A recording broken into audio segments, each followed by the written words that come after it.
Ito ay rated SPG. Striktong patnubay at gabay ng magulang ang kailangan. Maaaring may masiselang tema, lengguwahe, karahasan, sexual, horror o droga na hindi angkop sa mga bata. Magbabalik na si Josa. Isa siya sa susi ng katotohanan. Siya rin ang sandigan ni Lineth at Annalyn dahil sa pagiging matapang niya. Mag-uunahan sila ni Moira sa pagkuha ng cellphone. Nasa cellphone ng katotohanan dahil dito nag-record si Robert na hindi niya anak si Zoe at si Moira ang dahilan ng kanyang aksidente.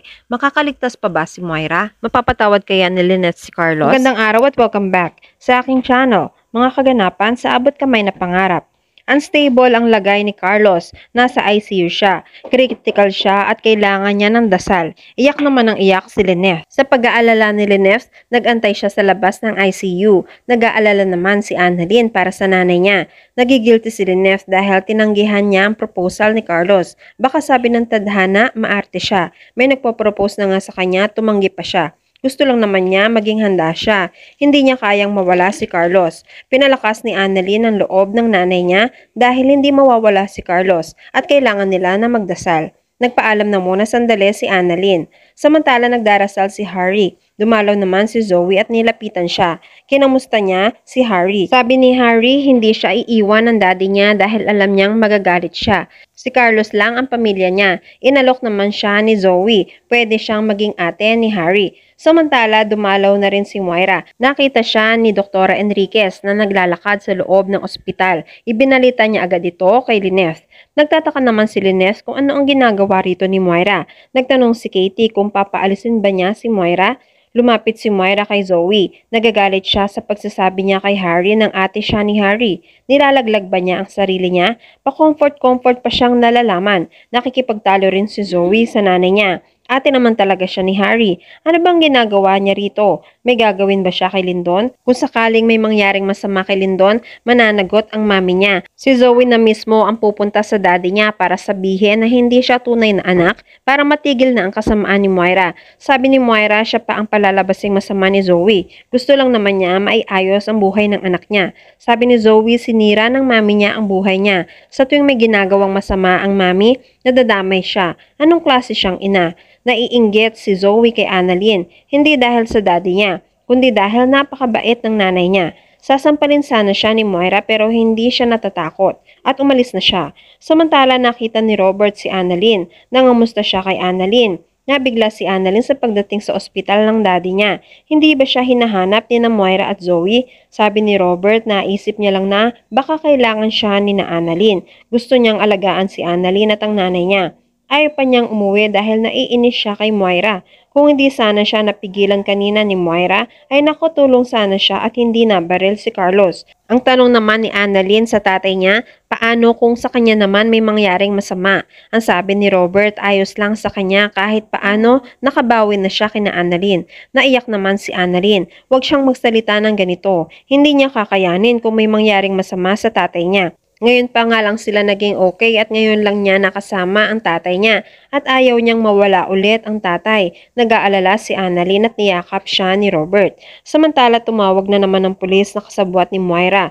Mainit ang ulo ni Moira. Natakot ang pulis sa pagsusungit ni Moira. Gusto niyang ituloy na lang ulit ang plano sa susunod basta bigyan lang siya ng go signal. Pero pinigilan siya ni Moira dahil ayaw niyang masaktan si Zoe. Tigilan na nila dahil pati si Carlos na dadamay. Maya-maya ay sumulpot si Lineth kasama si Katie. Narinig nila ang sinabi ni Moira tungkol kay Carlos. Natanong ni Lineth kung may kinalaman ba si Moira kay Carlos. Sa bibig niya kasi mismo nagmula. Ang sabi naman ni Moira masyado na maraming pinapanood si Lineth. Tama naman ang narinig niya, pero mali ang iniisip ni Lineth. Si Nerissa ang kausap niya. Sinabi niya na magkaaway sina Carlos at Robert dahil kay Lineth. Kung magpapapa siya ng tao, hindi sa ibang tao. Kay Lineth na lang dahil matagal na siyang tinik sa buhay ni Moira.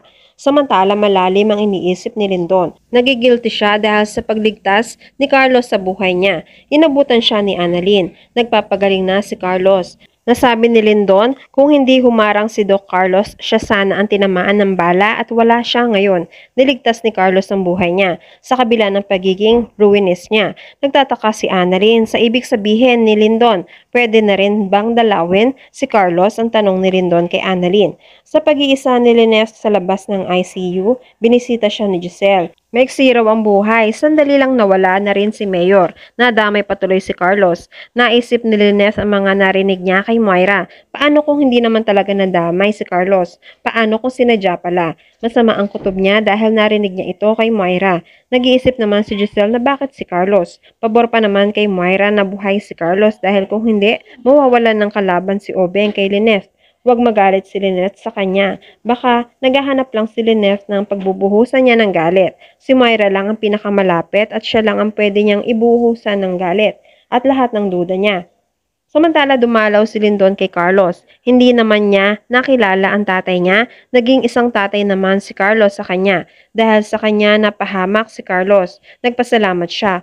Utang niya ang buhay niya kay Carlos. Humingi siya ng tawad. Sana mabuhay pa siya. Inabutan siya ni Lynette. Okay na si Carlos ang sabi ni Lynette.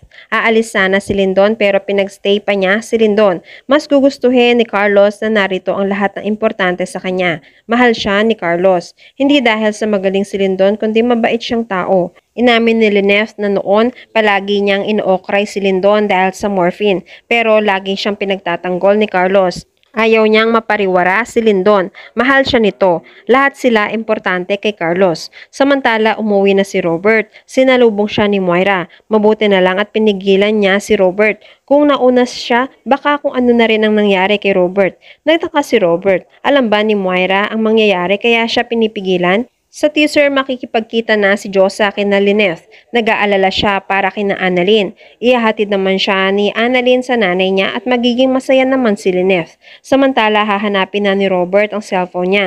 Pero bago ang ibibigay ni Zoe, nasaan na ang lumang cellphone niya. Malalaman nito ni Moira at kailangan maunahan nila si Robert. Samantala, tatawagan ni Josa si Bogs, ang cellphone technician.